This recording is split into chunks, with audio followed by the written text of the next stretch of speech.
आज मैं आप लोगों को एक ऐसी स्टोरी सुनाने जा रहा हूँ जो आपके लिए आपके अंदर एक विश्वास पैदा कर देगी। आप खुद पे विश्वास करने लगेंगे। ज़्यादा वक्त बर्बाद ना करते हुए शुरू करते हैं आज की वीडियो।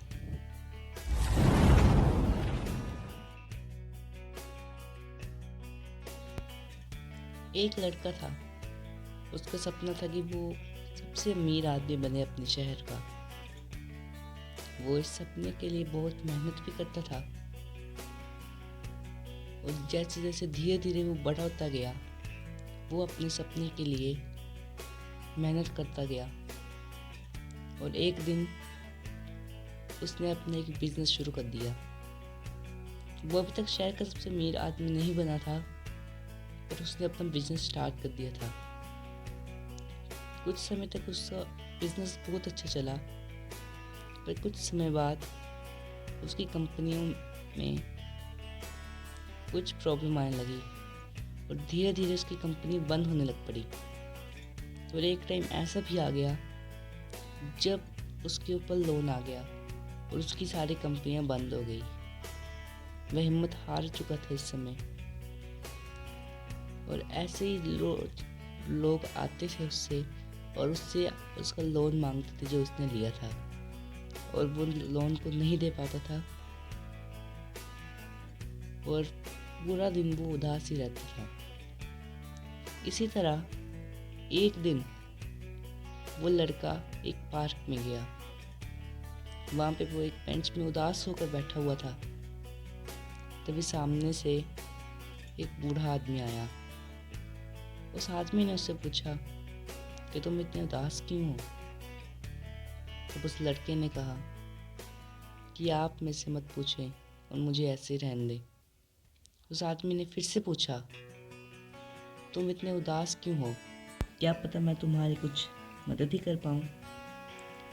फिर उस लड़के ने कहा, मुझे बहुत सारे पैसों की ज़रूरत है, क्या आप दे सकते हैं मुझे इतने पैसे? फिर उस बूढ़े आदमी ने अपनी जेब से एक चेक निकाला और 60 लाख रुपए साइन करके उस आदमी को दे दिए। लड़के ने पूछा कि आखिर आप हैं कौन जो मेरी इतनी मदद कर रहे हैं?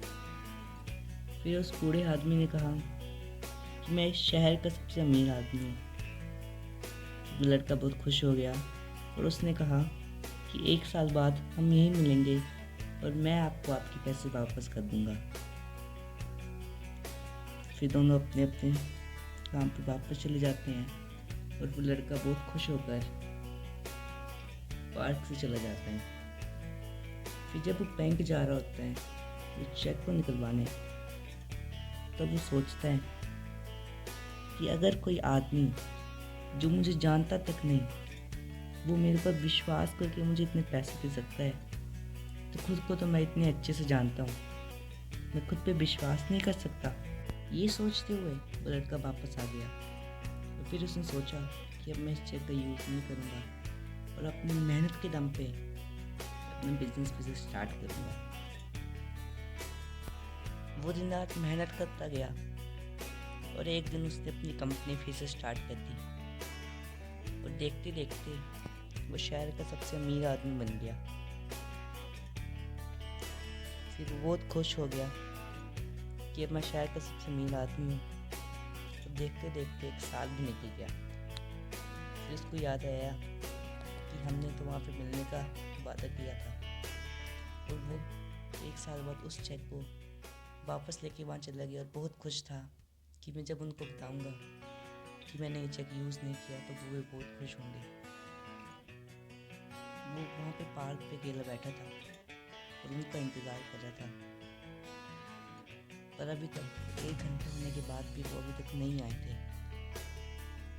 उसकी एक्साइटमेंट बढ़ती गई। 2 घंटे हुए, 3 घंटे हुए, तो फिर उस लड़की को वहाँ से वो बूढ़ा आदमी जाता हुआ दिखा। जैसे ही वो लड़का उनको बताने लगा, उनके पास जाने लगा, तभी पीछे से एक एम्बुलेंस आई और उधर से एक डॉक्टर ने निकल के उस आदमी को गाड़ी में बिठा लिया। तब वो लड़का चिल्लाने लगा, रुको रुको, उनको कहाँ लेके जा रहे हो? तब उस डॉक्टर ने बताया कि ये ठीक नहीं है और ये किसी को भी ऐसे ही चेक देते रहते हैं, कि इन्होंने आपको भी कोई चेक दिया है। फिर उस लड़के को पता चला कि जिस चेक की कीमत वो 7 लाख रुपए समझ रहा था, वो तो सिर्फ एक कागज का टुकड़ा था। फिर इस कहानी ने उस लड़के को खुद पे विश्वास करा दिया। अगर उस दिन वो खुद पे विश्वास ना करता और उस चेक को बैंक में दे देता, तो वो अपनी कंपनी कभी नहीं खोल पाता और उसका सपना भी पूरा नहीं होता शहर का सबसे अमीर आदमी बनने का। पर एक कागज के टुकड़े ने उसे खुद पे विश्वास दिला दिया।